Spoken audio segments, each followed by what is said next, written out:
ఏంటంట నీతిమంతులు సభలో నిలవలేరు. ఏ సభలో? నీతిమంతు సభలో పాపులు నిలవలేరు. మరి యేసు ప్రభు నీతిమంతుడా పాప్యా? నీతిమంతుడు. ఆ నీతిమంతుని దగ్గర ఉంటే ఏమవుతుందంటే నీతిగా నువ్వు వర్ధిల్లుతావు, నీ కుటుంబం వర్ధిల్లుతుంది, నీ ఆత్మీయ జీవితం వర్ధిల్లుతుంది, నీ వ్యక్తిగత జీవితము వర్ధిల్లుతుంది. అందుకనే ఇక్కడ అంటాడు కాబట్టి ఏమంది, కాబట్టి న్యాయ విమర్శన అంటే నీకు నాకు న్యాయం ఉందంట. ఆ విమర్శలలో నన్ను నిలబెట్టిందంట.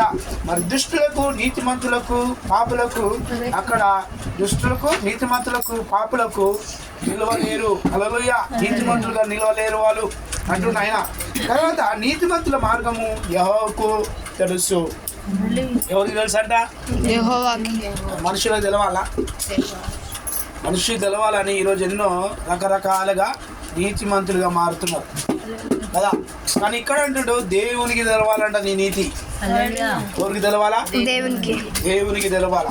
అది దేవుడు ఆకాశమందుడు. అందుకనే కీర్తన 53లో ఒక మాట అంటుంది, దేవుడు లేడని తమ హృదయములు అనుకుంటున్నారు అంట. ఏమనుకుంటారంట? దేవుడు లేడరా బాబు అన్న జీవితమే ఇది, మన వ్యక్తిగత జీవితం అని అనుకుంటున్నారంట. కానీ అక్కడ గ్రంథంలో రాయబడ్డది. ఒకసారి చదువు 53.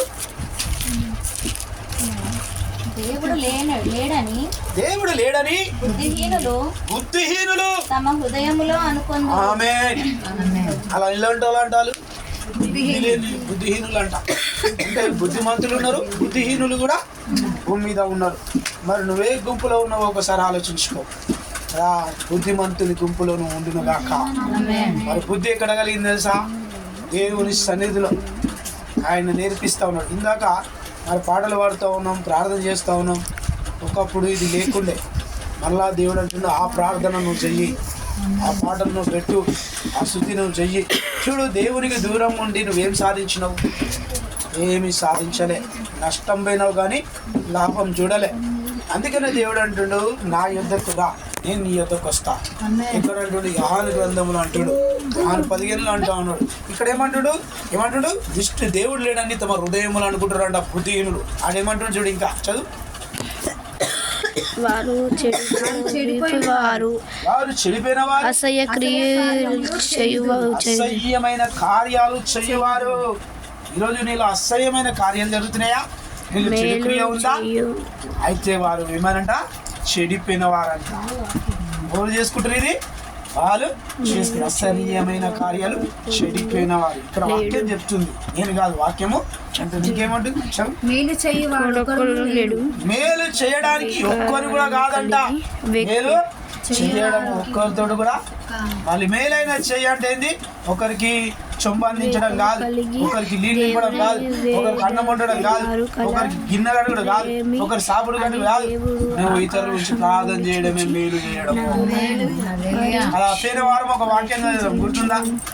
యాకోబు రాసిన గ్రంథం 1వ అధ్యాయం లాస్ట్ వచనంలో ఏముందో ఒక చదువుదాం. నీ భక్తి ఎలా ఉండాలో అక్కడ రాయబడ్డది. చదువుదాం ఒకసారి.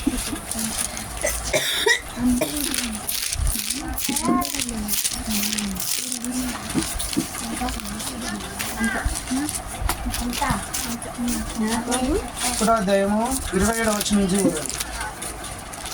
27. తండ్రి అయిన దేవుని యొద్దటుండి పవిత్రమును నిష్కలంకమైన భక్తి ఏదనగా హల్లెలూయా. నిష్కలంకమైన భక్తి ఏంటిది అని భక్తుని ద్వారా మనకు తెలియజేస్తా ఉన్నాడు. మరి ఈరోజు నీది ఏ భక్తి? నిష్కలంకమైనదా? మరి ఏ విధంగా ఉందనేది నీకు నాకు చెప్తా ఉన్నాడు ఆయన. దేవ గ్రంథంలో యాకోబు ద్వారా మాట్లాడుతున్న మాట ఏమంటున్నా? ఏదనగా దిక్కులేని పిల్లలను విధవరాలను వారి ఇబ్బందిలో పరామర్శించుటయు మాలిక్యము తనకంటకుండా తను తాను కాపాడుకొనుటయునే. ఆమేన్.